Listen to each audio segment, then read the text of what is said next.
Hi, I'm Victoria from C&C Kitchens, and today we're going to talk about storage solutions for your kitchen.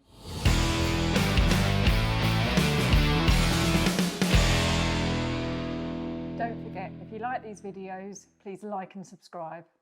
So when you're thinking about storage solutions for your kitchen, I always say, first of all, let's start with having the shape of your layout of your kitchen worked out. So once we've got that, we can then really fine tune what's going to go where. So for example, if you've got a corner unit, we know we can get a storage solution in there. Or if you've got a bank of tool units, space for storage there. So lots of options, but we really need to know how your kitchen is worked out, and then we know what we've got to play with. If you've got a bank of tool units, there's lots of options you can have in your kitchen.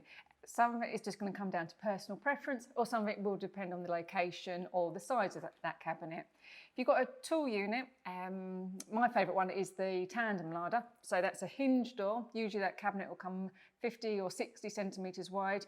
You open up the door, and then within that you've got a mechanism that comes forward. So you've got shelving down the side and shelves at the back, and they all come forward, so you're not having to reach in, scrub around trying to find something. This storage solution I find works really well at the end of the run, so if you're up against a wall, that works equally well. There's a 300 pull-out larder. This one I feel works better if it's in the middle of the run. If it's up against a wall, it's not so easy to get to.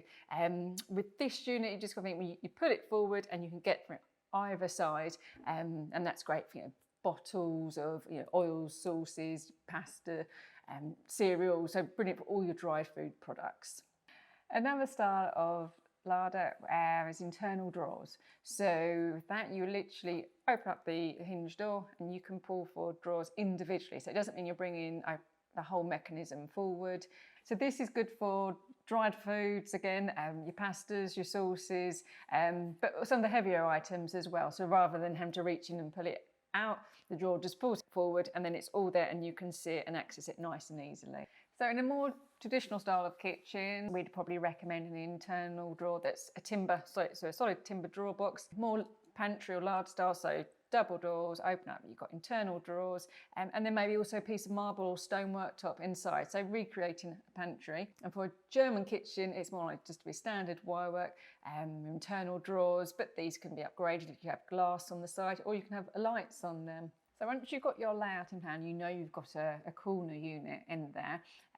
Really, that's a great place to have a storage solution, because otherwise you end up putting bits in there that you can't get to, so you have to get everything out to access those. If you have got two corner units, I would often say don't necessarily make both of them into storage solutions, because we do have the things that come out, say Christmas time or a big vase, and also cost-wise, it's going to add to your furniture price. So if you don't need to access something all the time, keep one as a standard and then one have mechanism. There's a few to choose from. You've got the carousels, so they come in a half moon or a 3/4 moon, and then you open up the door and then the shelf pulls out, depending on the size, whether it's a half or a 3/4. You've got also the magic corner. I'm not so keen on this one, I prefer Le Mans. The magic corner works on its in two sections, attaches to the front door, so you pull the door out and swivel it around. So it does mean that you can access what's attached to the door and then reach into what's accessed on the second part of it. My concern with these is always that there's this tendency to overload them, so you've got a lot of weight on the door, and just when you use them, they don't feel as nice as Le Mans. So that's just a hinge door. You've got two kidney-shaped shelves within it. The real advantage to this is that you're not having to reach into the cupboard. Everything's brought out, so it's lovely and easy to access. So really good for heavy items like your food processor or pots and pans or casserole dishes, something that are not so easy to get out, but you do want to be able to get to them easily. There are wall unit storage solutions available, the ones that pull down. In my experience, I haven't really used any. I've not felt they've really added much to the design, and they come in limited sizes. So on the odd opportunity where I have felt the need to want to use them, it's not worked for the design. So they are out there, but personally I don't feel you really need them. There are single base unit pullouts, lots of different sizes. Generally the ones I would use, unless it's a corner base unit or it's a set of drawers, would be the 150 units. There are mechanisms out there you can add in. The most popular is the pull-out base, so that's great for your oils or spices. So either side of a range cooker, maybe have one as standard and one with a pull-out base. Other 150 pull-outs, the tray space, which I feel you could just use a standard 150 without any shelving in it. Or another 150 base unit is the Pull Out cleaning products. So you can hang tea towels on there and put your cleaning products at the bottom.